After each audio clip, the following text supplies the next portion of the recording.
Buenas tardes, muchas gracias por la invitación a compartir algunas ideas con ustedes. Gracias, Chantal, por organizar o liderar en la organización, porque es un tremendo equipo detrás de Puerto de Ideas. Y nada, es un placer estar acá y contarles. He hecho un esfuerzo importante en preparar esta presentación porque usualmente estamos dirigidos a ciertas audiencias.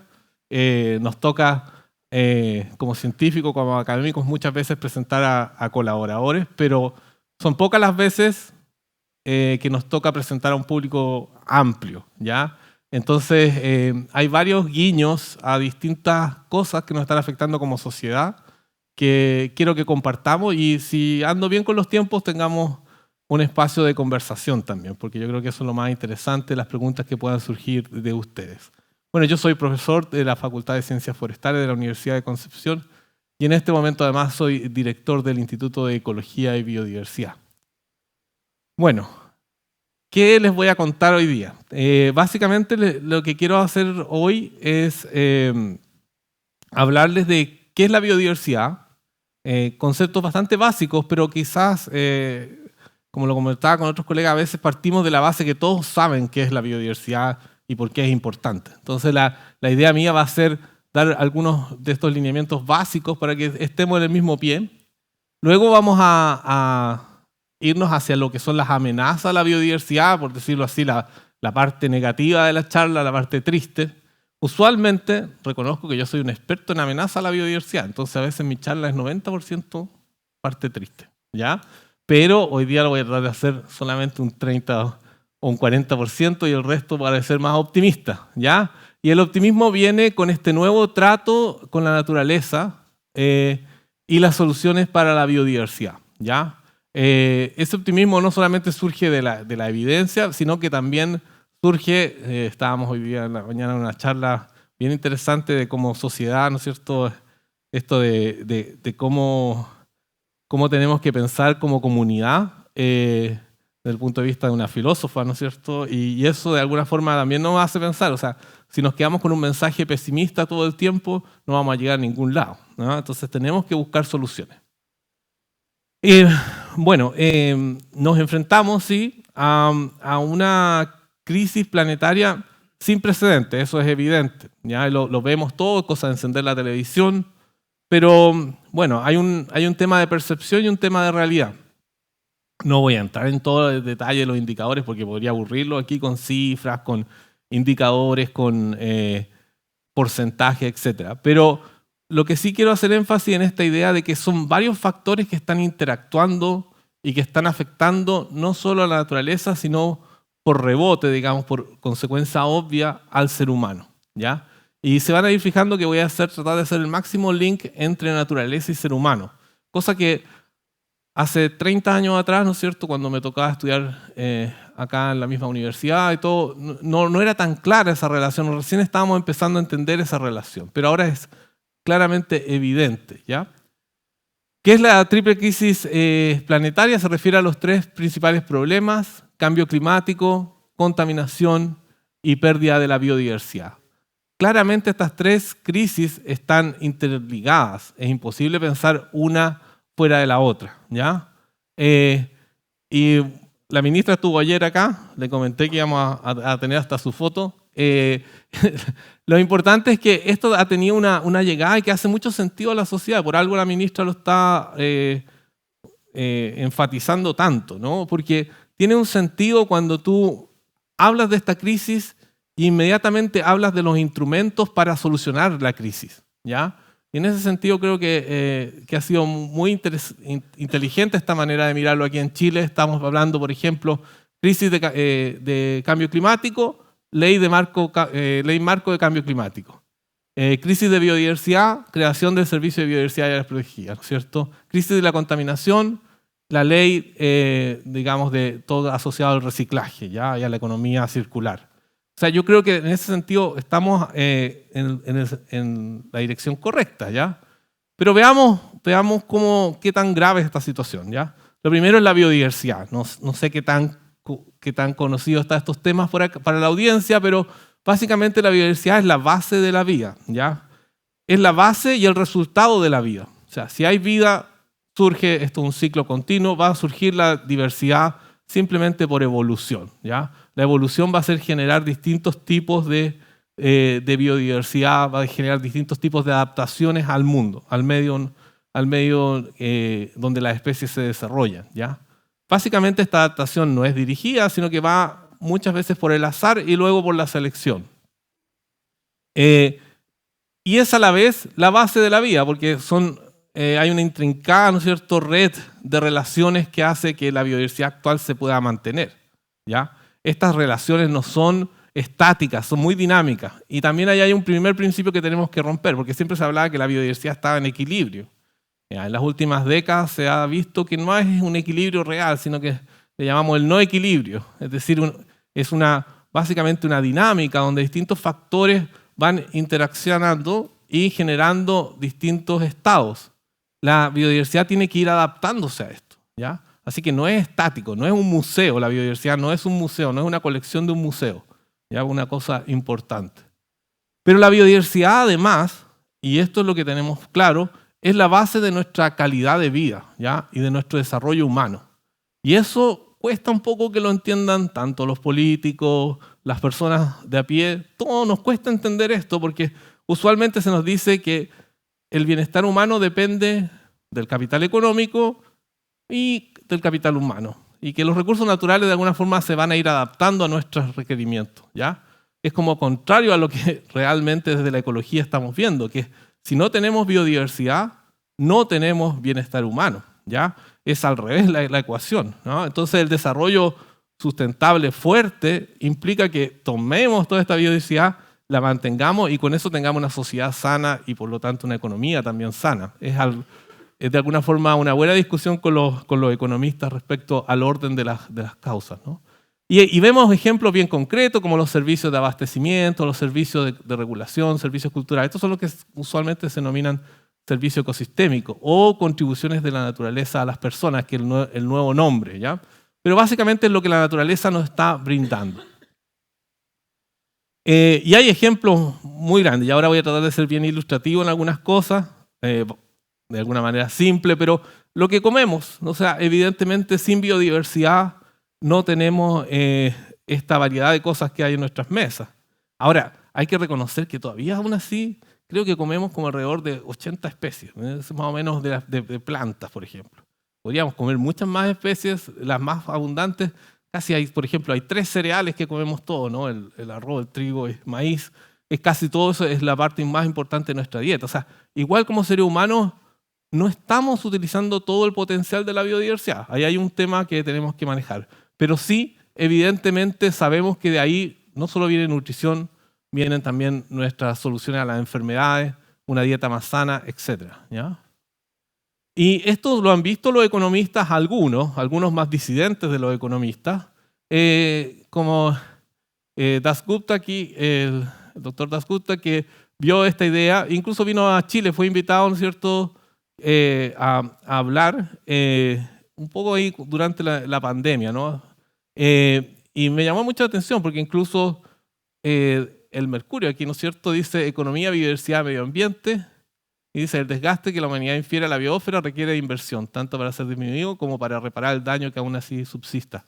Yo creo que como ecólogo para mí esto fue una sorpresa, como la primera vez que veo diarios de primera, ¿no es cierto?, línea empresarial, que de alguna forma asumen el desafío de decir, ok, veamos qué se puede hacer, cómo la biodiversidad puede ser parte virtuosa de la cadena productiva, ¿ya? Así que eso yo creo que está tomando fuerza. Y hay algunos ejemplos como cosas bien concretas, como los parques nacionales o áreas protegidas. ¿Cuánta gente va a los parques nacionales en Chile? Más o menos 3 millones de personas anuales ya está yendo de visita a los parques nacionales. Quizás va a ser más en el futuro. Aquí tenemos un área protegida muy cerca, Nonguén, que probablemente la visitación va a ser muy alta en el futuro, ¿ya? Y la sociedad se está viendo beneficiada, pero a la vez no es solo el beneficio directo, sino también unos beneficios indirectos como el turismo, el desarrollo empresarial, etc. ¿Ya? O sea, estamos teniendo beneficios concretos de la biodiversidad y podríamos hablar muchos más ejemplos. Ahora, yo igual me gusta poner ejemplos así como anecdóticos, porque creo que igual esto nos quedan para siempre, ¿ya? Y leyendo, no sé si alguno habrá visto esto, leyendo los periódicos, digamos, la prensa así online, salió este ejemplo hace unas 2 semanas, una semana atrás, de la reducción de buitres o jotes, si quisiéramos hablar aquí en Concepción, y su impacto en la salud, ¿ya? Ustedes pensarán qué impactos tendría, ¿ya? Y es súper interesante. Los buitres básicamente lo que hacen es eliminar los cadáveres de los animales, ¿ya? Algo que uno diría, oh, no sé, no es algo muy agraciado, digamos, ver estos animales, ¿ya? De partida a mí no me gustan. Aquí está mi hijo, a él le gustan los jotes. Pero a mí me parece que son, o sea, no es algo que uno diría, oye, una especie emblemática para la conservación, ¿cierto? Pero bueno, los investigadores se dieron cuenta que si bajaba la población de buitres, empezaban a quedar más cuerpos, ¿no es cierto?, en descomposición de animales. Estos eran alimento para coyotes y perros asilvestrados, los cuales a la vez portaban rabia, ¿ya? Y la rabia se contagia, ¿cierto?, por mordedura a las personas. Entonces, una baja en la población de buitres, que es algo que uno podría considerar irrelevante, termina teniendo un impacto en la salud humana, ¿ya? Ese tipo de relaciones ya las tenemos súper claras, o sea, no son solo de libros, ¿ya? Hay otras más claras. Estos son colegas del Instituto de Ecología y Biodiversidad que han trabajado sobre la polinización, no puedo marcar, la polinización de paltas, ¿ya? Uno pensaría las paltas, que uno piensa cuando piensa en polinización, piensa en la abeja europea, Apis mellifera, ¿ya? Pero no, hay una serie aquí de abejas nativas, ¿ya? Y no solo abejas polinizan los árboles frutales, también hay dípteros, ¿cierto? Como mosquitos, moscas, que polinizan, ¿ya? Lepidópteros, etc., ¿ya?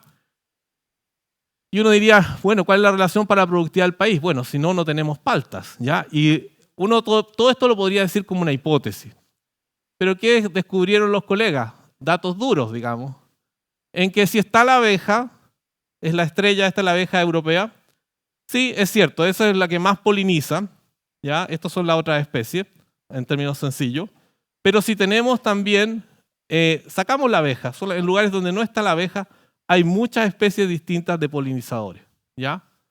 Es decir, que una de las cosas que usualmente se dice, ok, si falta polinizar, yo traigo abejorros europeos o abeja europea. Pero no, tenemos aquí una serie de polinizadores que nos dan ese servicio, ¿ya? Así que, ejemplos bien concretos con ciencia hecha en Chile, ¿eh? La biota del suelo también, elementos clave. Cuando pisamos el suelo, ¿no es cierto?, de un cultivo o de un bosque, no tenemos idea de todo lo que estamos debajo de nuestros pies, ¿ya? Y eso es crucial para entender, ¿ya? Depende de las estimaciones, hablan de casi el 60% de la biodiversidad estaría ahí en estos organismos. Ya no voy a entrar en detalle cada uno, pero simplemente va a mostrar ahí desde bacterias, artrópodos, etc., ¿ya? Y conocemos alrededor solo el 1% de estas especies, ¿no? Cuando la gente habla de extinciones de especies, usualmente está pensando en si se extingue el elefante, el panda, ¿cierto? No piensa si se extingue un microartrópodo, ¿no es cierto? Pero igual podría tener una función igualmente crucial, ¿ya? Hay espacio, por favor, pasen nomás, si que hay gente ahí, no hay problema. Ya, entonces también podemos pensar dentro de nuestro propio organismo, ¿no? Tenemos una microbiota, no sé si han visto los papers que han salido últimamente, los comentarios de prensa. Tenemos una microbiota dentro de nuestro estómago, ¿ya? Ahora, lo interesante es que esta microbiota no solo depende así como de que uno tuviera esto como que se lo heredó de los padres, no. Depende de lo que comemos, ¿ya? O sea, si comemos variado, la microbiota es más variada. Si comemos pura hamburguesa, probablemente la microbiota va a ser más básica, ¿ya? Entonces ahí había una serie de estudios muy detallados, incluso, y lo hago con este graffiti aquí para reírnos un poquito, pero muestran aquí la microbiota modificando nuestro cerebro, ¿ya? O sea que podría ser que la biodiversidad que tenemos en nuestro organismo, ¿no es cierto?, en nuestro intestino, modifique cómo pensamos, nuestro estado de ánimo. Es fuerte, ¿eh? Igual es como... Y podría ser y podríamos mirarlo por el lado positivo, es decir, si comemos más variados, si comemos más biodiversidad, podríamos tener una microbiota más resistente a enfermedades, más resistente a estos problemas de estado anímico, etcétera, ¿ya? Que obviamente son causa gravísima, ¿no? De hecho, hay una serie de papers que hablan, ¿no es cierto?, de la biodiversidad como la fuente de salud humana que no se ha mirado aún, ¿ya? Tendemos a mirar las cosas más clásicas, las enfermedades, pero no tendemos a mirar la parte positiva del asunto, ¿ya? Bueno, habiendo dicho eso de la biodiversidad, lamentablemente estamos en esta crisis de biodiversidad. Y eso no es menor. Hay distintos indicadores, nuevamente no voy a entrar en detalles, pero organismos como IPBES o IPCC, que son organismos colegiados a nivel internacional que ven estos temas, IPCC ve el cambio climático, IPBES ve la biodiversidad, han alertado de esta crisis global en que estamos, ¿ya? Y esta crisis global nos afecta a todos y que si somos de aquí de Concepción, hemos visto todas estas crisis en carne propia, ¿ya? Ahora, el informe de PNUD, que salió la semana pasada, también lo mencionó, ¿no es cierto?, la ministra ayer, habla de la relación entre sustentabilidad, ¿no?, cambio climático y bienestar humano, ¿ya? No lo quiero entrar en detalle, pero solamente miremos los iconos aquí. Lo que sea la pérdida, ¿no es cierto?, y de la calidad de los cultivos va a estar asociado también al costo de la vida, a la mala calidad de vida. Si tenemos cambio climático, si tenemos esta triple crisis ambiental, todas estas cosas van a ir en cadena, ¿ya? Incluso el precio de una palta en el supermercado, ¿ya? Entonces uno podría quedarse a decir, bueno, todavía esto es un problema de los académicos. Pero aquí ya claramente la evidencia es sumamente fuerte de que hay una relación entre esos fenómenos que están pasando y nuestra calidad de vida, el costo de vida y más allá, digamos, ¿no es cierto?, incluso cuál va a ser el potencial de sustentabilidad del planeta en su totalidad, ¿ya? Hace unos meses tuve la oportunidad de ver una charla de David Obura, que él es el actual presidente de IPBES. Y me gustó mucho lo que dijo, porque no sé si han visto esta curva del estado de la biodiversidad, pero se la explico muy sencillo, ¿cierto? En los últimos 30 años hemos ido hacia abajo en la biodiversidad, ¿ya? O sea, más abajo, peor estado de la biodiversidad, ¿ya? Y hay escenarios negativos, así como la curva roja que están ahí, y hay escenarios como la curva verde que dicen que podemos rebotar e incluso ir sobre el cero y mejorar nuestro estado de la biodiversidad, ¿ya? A esto se le llama el concepto de doblar la curva o bend the curve, ¿ya? Doblar la curva. Ya básicamente es quebrar esta pendiente. Ahora, él fue muy enfático en esto porque muchas veces se dice, ¿cuál es la meta? ¿Cierto? Entonces, mucha gente habla, no, yo para la biodiversidad quiero esta meta. Y no, se empieza a discutir, no, esta otra. Y él dice, estamos aquí.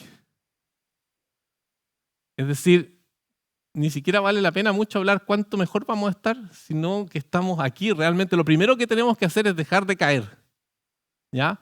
Y a mí me pareció que un mensaje súper clave. O sea, si uno tiene que decir, lo primero que voy a hacer es voy a apretar el freno. Si quiere apretar el freno, porque en este momento estamos acelerando hacia abajo, ¿ya? Y yo creo que eso es como súper crítico, porque uno dice, ya, ok, entonces, ¿cómo por lo menos me mantengo? ¿Ya? Y de ahí voy a ver hasta cuánto puedo subir, ¿no?, y recuperar la biodiversidad.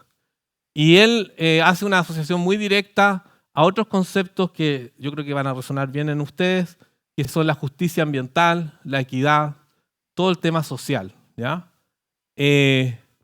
Tenemos que frenar la curva y de ahí vemos a dónde podemos llegar. Ese es más o menos su mensaje, ¿ya? Y esto a mí me resonó bastante y les voy a explicar por qué, ¿ya? Entonces, ¿por qué estamos perdiendo esta biodiversidad? Aquí sí viene la parte más concreta de lo que a mí por lo menos me ha tocado trabajar, en que hay varias cosas que son forzantes, ¿no? Los forzantes de pérdida de la biodiversidad. Esto Algunos dirán, bueno, puede ser como sonar malas noticias o ya están tratando de controlar nuestras vidas, ¿no? Son todas prohibiciones básicamente o regulaciones de lo que hacemos. Pero bueno, es que hay que tomárselas en serio, o sea, no podemos pensar sin evidencia, ¿ya? Y aquí hay evidencia bien concreta. Por ejemplo, había una discusión importante, yo no le hago el quite a una discusión sobre la población mundial. Entonces hay gente que está muy preocupada, que nos estamos envejeciendo como población. Bueno, los modelos todos indican que seguimos creciendo, ¿ya? Puede que no sigamos creciendo a la tasa que crecíamos antes, que era descontrolada, pero seguimos creciendo a nivel global. No digo un país en particular ni un grupo particular de la sociedad, sino que a nivel global, como población humana, estamos creciendo. Y vamos a seguir creciendo según las estimaciones. Ahí se puede ver la estimación mayor o menor, pero básicamente en este momento tampoco podemos decir que hay un frenazo de la población mundial, ¿ya? Eso me lo enseñaban sí hace 30 años y ya habíamos preocupación de la población mundial. A eso súmenle el consumo per cápita. ¿Cuánto consumimos? Y todo tiende, por ejemplo, hemos cambiado las ampolletas tradicionales por las ampolletas LED, pero en vez de poner una LED, ponemos 1 millón de LED, ¿cierto? Entonces, o el avión ahora es de menos combustible, pero en vez de andar 1000 kilómetros, andamos 5000 kilómetros. En realidad, en promedio, seguimos consumiendo más, ¿ya? Y eso, nuevamente, no estoy llamando a que aquí a parar el consumo mañana, no. Estoy llamando a que consideremos esa variable. Eso es lo que tenemos que pensar, ¿ya? Y eso nos lleva a 5, esas son como las indirectas, y ahí hay todo un tema de gobernanza, no tengo tiempo para entrar en todos esos detalles, pero llegamos a las amenazas directas, que es la que trabajamos más nosotros, por lo menos en las áreas de la ecología. Las amenazas directas, cambio climático, contaminación, especies invasoras, pérdida de hábitat y sobrepoblación de poblaciones silvestres, ¿ya? Voy a hablarles un poquitito más de especies invasoras, porque el año pasado en realidad estuve 4 años trabajando en un informe muy largo, ¿no es cierto?, sobre especies invasoras a nivel global. Me tocó coliderarlo con una colega del Reino Unido y un colega canadiense. Pero este informe reunía a muchas personas, yo les voy a hablar de eso, así que algo tenía que contarles hoy día, ya, de este informe. Este informe son estos informes que hacen este órgano IPBES, que es un órgano colegiado, como decía yo, una red de investigación, y se hacen para que los países tomen mejores decisiones, ¿ya? El grupo fue más de 86 expertos y si sumas los colaboradores llegan más de 200 personas que tuvimos que coordinar con un apoyo de la unidad que estaba en Japón, que trabajó en estos temas, pero es un trabajo muy colaborativo. No les traje aquí un mapa, pero todas las personas eran elegidas con una muy relevante, ¿no es cierto?, distinción de la región de donde provenían y también del género y de las ciencias sociales y ciencias naturales, ¿ya? Son elementos fundamentales para armar un grupo tan multidisciplinario, ¿ya? Tuvimos que defender, hace justamente un año estaba yo defendiendo aquí con mis colegas este informe frente a un grupo completo de más de 140 países que aprueban estos informes globales, ¿ya? Con esto, así como este informe hay todo esto, ¿ya? Entonces, claro, uno se siente importante porque es el de uno, pero hay muchos. Pero lo que sí quiero decirles es que tomen en serio estos informes, ¿ya? Porque uno ve un informe, ve esa cuestión, un PDF lleno de colores, dice, esto lo deben haber hecho entre 3 días, y no sé, como que lo hicieron así en un mes. No, son 4 años para llegar a estos informes, y así con todos, con los informes de salud, con los informes de economía, los informes de otras variables ambientales. Tómenlos en serio, o sea, son insumos súper claves, ¿ya? Y luego tienen que ser aprobados por los países, es decir, tienen que llegar a un consenso para que los países lo aprueben. Bueno, en este informe hablábamos de las especies invasoras. ¿Qué son las especies invasoras? Aquellas especies que son traídas desde otro lugar y se vuelven muy abundantes. Caso emblemático, ¿no es cierto? Tenemos la chaqueta amarilla. Es como un caso emblemático, digo, porque a nadie le gusta la chaqueta amarilla. Y es, ¿no es cierto?, una especie que fue traída desde Europa, se volvió muy abundante, nadie la quiso traer, sino que simplemente esto es un contaminante, digamos, llegó de forma accidental, ¿no? Estas especies empiezan a tener un impacto muy grande. Estas son las conclusiones ya del informe. Más de 37.000 especies exóticas se han establecido en el mundo. Cada año se añaden más de 200 nuevas especies exóticas. 3.500 de ellas tienen impactos negativos. Estas son las que consideraríamos invasoras. 3.500 no parece un número tan grande, ¿ya? Pero es un número importante porque tiene algunas cifras, por ejemplo, más de 400 billones de dólares anuales es el costo de todo este impacto, ¿ya? Y afectan a todo tipo de cosas, afectan a la naturaleza, a la calidad de vida de las personas, ¿no es cierto?, a los servicios ecosistémicos, ¿ya? Y ahí los colores un poco indican eso. Tenemos especies como los mosquitos, como por ejemplo las hormigas, la hormiga, ¿no es cierto?, del fuego, que se llama ahí.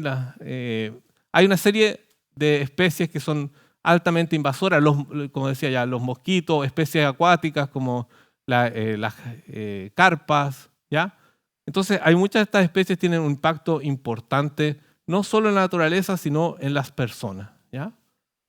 Aquí, ejemplos, solo para ilustrar, tenemos el Ulex, ¿lo conocen? Ya, pero esa foto de ahí, esa quizás es la más relevante, ¿no? Esa foto que está acá, ¿qué mes del año es cuando hay un incendio en Chiloé o en Puerto Montt?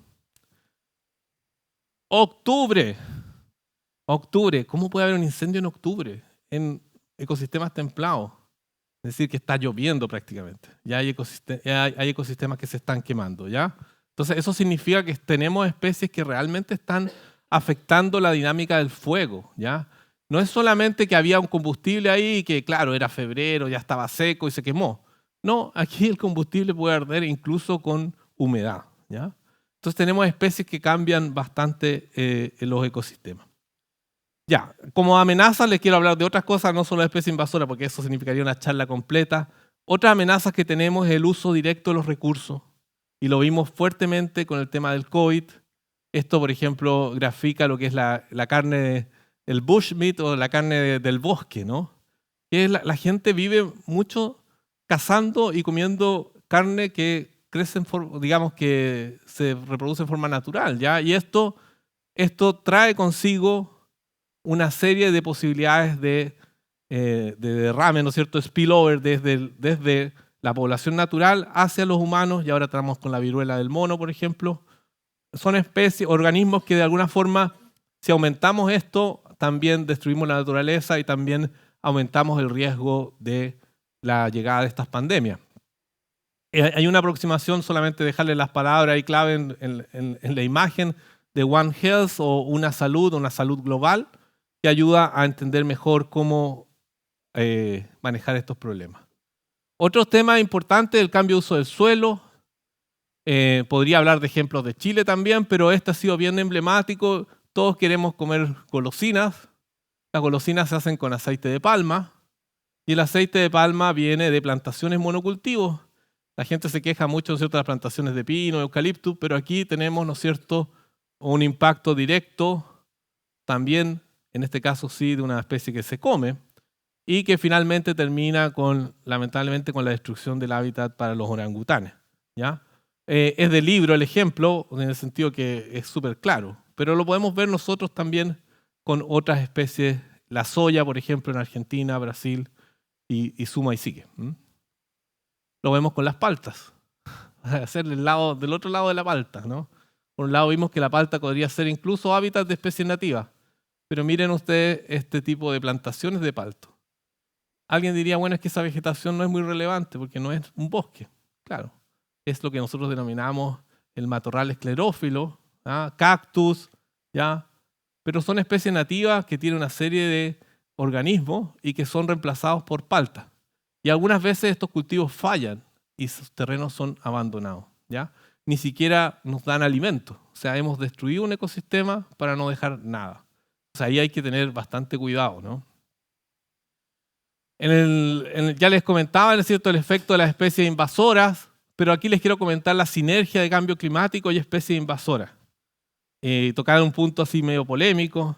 Aquí mucho se dijo, ¿no?, que los temas de los incendios forestales habían como 3 hipótesis: cambio climático, pirómano o asociado, o especie invasora. Bueno, la cosa es que no es ninguna de esas separada, ¿no? Es todo conjunto, ¿ya? Y ahora recién publicamos un artículo con los colegas del CR2, del Instituto CR2, sobre el rol de estos eventos extremos de cambio climático. Entonces uno dice, ya, ok, tienes eventos extremos, tan extremos que generan 2 años, 2017 y 2023, con incendios que son absolutamente fuera de la regla. Ahí están los colores, ¿no es cierto?, de la temperatura cercana a los 40 o 40 grados en Concepción, ¿no? Nosotros abrimos la puerta ahí de mi casa y se entró así una bocanada de aire caliente, ¿no?, cercano a los 40 grados. Eso no es normal, ¿ya? Ahora, eso no ocurre en el espacio, sino que ocurre en una superficie donde hay plantaciones de monocultivo, está lleno de especies invasoras. Aquí está Corina, que trabaja con especies invasoras y fuego. Hay una montonera de especies invasoras que están ocupando toda la matriz. Entonces tenemos combustible. Y si a eso le asociamos además que hay fallas en las instalaciones eléctricas que hacen chispas, más gente que quiere quemar a propósito o accidentalmente, todo eso hace que se quemen las cosas, ¿ya? Entonces en general así hay que mirar los problemas ambientales. No es culpa de un solo elemento, hay que ver qué elemento uno ataca, pero es esta agrupación de elementos los que estamos abordando. En este caso, créanme que, y esto no lo digo yo, porque yo no soy climatólogo para nada, pero aquí está René Garró, por ejemplo, uno de los expertos a nivel nacional, está Martín Jacks también. Este trabajo muestra de que si estas olas continúan, se va a quemar todo. O sea, no es que aquí no es que se va a quemar solo las plantaciones, se va a quemar el bosque nativo, etc. Digamos, no es algo que uno va a poder optar a decir a qué mantenemos, ¿ya? Y también otras cosas. Por ejemplo, el tema de la contaminación de plástico, ¿ya? Aquí está Osvaldo, que mostraron, ¿no es cierto?, esas bolsas de plástico ahí en el fondo del océano. El plástico también va a contribuir no solamente en sí a contaminar, o sea, a ser como en sí un problema por la contaminación y la producción de microplástico, etc., sino que también es la barcaza donde llegan las especies invasoras, ¿ya? Aquí se ven algunos moluscos agarrados a una botella de plástico, y esto se ha visto, por ejemplo, cuando ha habido tsunamis, llegan las planchas de Plumavit llenas de especies invasoras, ¿ya? Entonces tenemos dos factores. Tenemos contaminación y especies invasoras. Juntas, ¿no es cierto? Juntas son maravillas, ¿ya? Hacen mucho más daño. Y ese es el punto que estamos tocando acá. Podemos ahora entonces, en 10 minutos de buenas noticias, 8 minutos de buenas noticias, podemos modificar nuestro trato hacia la naturaleza. Así que tomé la foto que hacía publicidad a mi charla para decir que sí, yo creo que sí podemos. No va a pasar de la noche a la mañana, va a ser un proceso lento, pero sí hay que partir de algún lado, ¿ya? Entonces vuelvo a tomar la curva. Quebremos la curva primero. No sigamos bajando. O sea, si puedo hacer algo para que esta cuestión no siga en caída libre, ¿qué podemos hacer para que la curva se quiebre, ¿ya? Y podamos recuperar. Y lo otro, y lo decía Estefan en la mañana, ¿no es cierto? Trabajemos en grupo, colaboremos, ¿ya? La colaboración es fundamental para la conservación, ¿ya? Sí.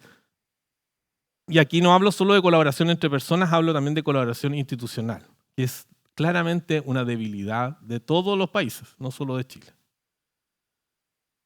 Y en ese sentido, no hay que reinventar la rueda, está todo ahí. Sí, la verdad que eso es como que también me di cuenta cuando trabajé en ITBES. Están las cosas dichas, ¿ya? Si lo único que uno hace es sintetizarlas de nuevo, qué sé yo, buscarle otro ángulo al asunto, pero las cosas están dichas, ¿ya? Ha habido mucha crítica de los famosos ODS. Por ejemplo, hay un grupo importante, no sé si importante, pero hay un grupo de la sociedad que encuentra que poco menos que esto es una agenda, no sé. Yo no puedo creer que algo tan sencillo y tan simple como lo ODS, que es como, por decirlo así, lo más básico en un acuerdo social, alguien pueda oponerse a esto, ¿ya? Que lo que aquí decimos es, tengamos un planeta más justo, conservemos la naturaleza, conservemos los océanos, ¿cierto? Controlemos el cambio climático. Es súper básico, cero pobreza. O sea, esto es lo mínimo. Como que me cuesta mucho pensar que alguien pudiera oponerse a algo tan positivo como estos ODS. Así que es la primera cosa. Tratemos de defender esto porque creo que es importante. En la cancha chica de biodiversidad también tenemos metas. Y ahora se viene, les voy a hablar de la COP16.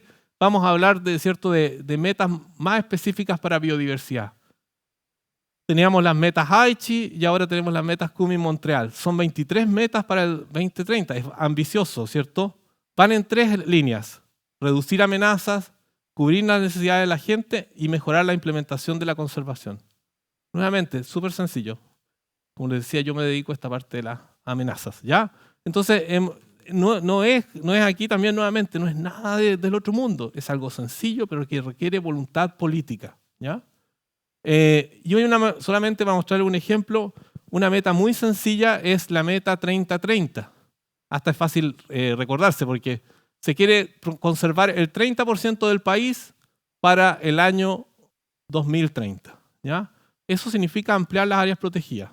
¿Cuántas áreas protegidas tenemos en Chile actualmente terrestres? Alrededor de 23%, ¿ya? Entonces un 7%, ¿cierto? No es terriblemente difícil. Eso se está trabajando, el ministerio lo está haciendo y yo creo que eso se puede llegar con la ayuda de privados también, con mucho apoyo de los privados, ¿no? Los privados tienen muchas de las áreas que son valiosas para la conservación. Empresas forestales, empresas mineras, ¿cierto? Las frutícolas también tienen áreas que pueden conservarse. Aquí está el SBAP, el Servicio de Biodiversidad de Áreas Protegidas y las áreas protegidas. En lo marítimo también la regla del 30%, ahí me declaro un poco más desconocedor. Supongo que hay muchas más complejidades porque el océano tiene otros cariños, así que el 30% no sé cómo funciona en eso, ¿ya? Pero sé que no estamos tan lejos. De hecho, hemos sido líderes a nivel internacional en este tema. Y también en las noticias positivas es que estamos, ¿no es cierto?, abordando algunos ecosistemas de manera diferente, ¿ya? 4 humedales de Gran Concepción, ¿no es cierto?, declarados como humedales urbanos. Claro, hicimos casas hasta el borde de los humedales o dentro de los humedales, sí. Ahora, ¿cómo lo podemos, nuevamente, bajar esa curva? Que no sea de en picada esa curva de destrucción ambiental. Y ahí tenemos que trabajar. Ya hablaba, ¿no es cierto?, también Maisa ayer, hablaba de que ella venía de que Valdivia se había nombrado como ciudad humedal. Bueno, yo creo que esos son elementos importantes que tenemos que hacer.